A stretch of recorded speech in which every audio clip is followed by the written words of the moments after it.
Is it on? Yeah.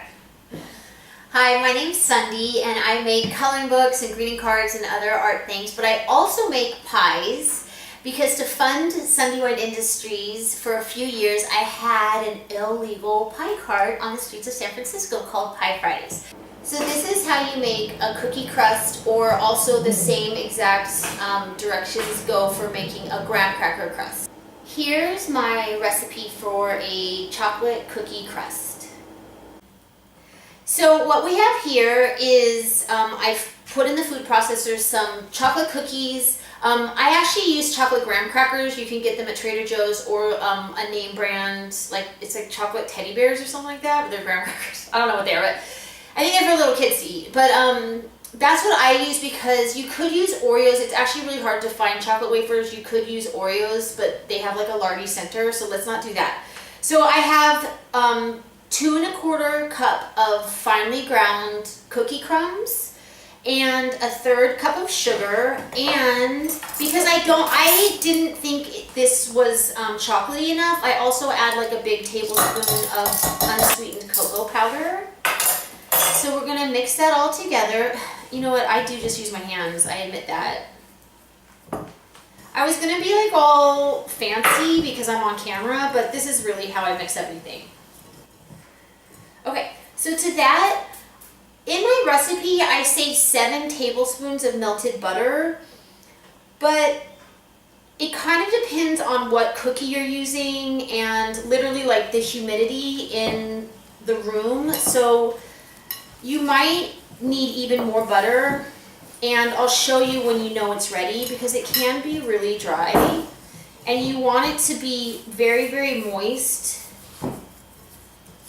so that it sticks together and makes a really, really strong crust. Because there's nothing worse than cutting into a pie and all the crust crumbles out from under you. And you add it slowly because if you add too much butter, then you're screwed. And it just turns into like this big muddy lump and you have to add more cookie crumbs, but by then you've probably used all the cookie crumbs. There, and so I just mix it. And it starts to kind of come together a bit, and you'll know it's done when it looks like kind of like gravel and sand, but when you pick up a bit of it and you squeeze it, it'll stay like that. And that way it'll stay formed in the pie pan. So that's perfect. If I did any more butter, it would be too much. So that was actually about, I would say about 10 tablespoons of butter.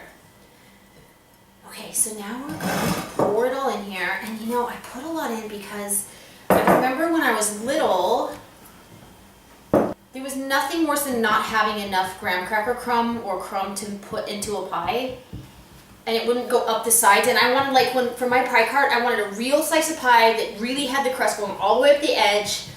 And so, and this crust is like really strong. So what we're doing here is I put it right in the center, and then I started to press it out, and it naturally started to go up the edge of this pie pan. And then what you do is you get it into the corners like this, and it starts going up even more. And it literally like makes itself. Okay, and then we press it down like that. So now what we're gonna do, we're gonna go with our 2 fingers and press it into the side. This is a little bit of a thin spot, so I wanna try to get all these to go over there and fill that up, which I did. This, like, literally when you get used to it, just makes itself. It's so easy. But we do want it to be really firm, really pushed in there, because if you don't, the pumpkin material that we're gonna do is gonna like go right through the cracks. So now, I just did that, but then what I like to do to make it really fancy, because I was a pro, then I take my thumbs and I'm gonna flatten the edge and make it look like a really fancy, professional piece of pie. So it has a nice even edge. Because also, if these little edges aren't even, they're gonna burn. They're gonna burn right up. So it's better for them to be all safety in a group, right? The more that's all together, the less will burn. Take off those little crumbs. And that's it. We're gonna put this in the oven, 350 degrees, for about 8 minutes. And here is your finished pie crust straight out of the oven.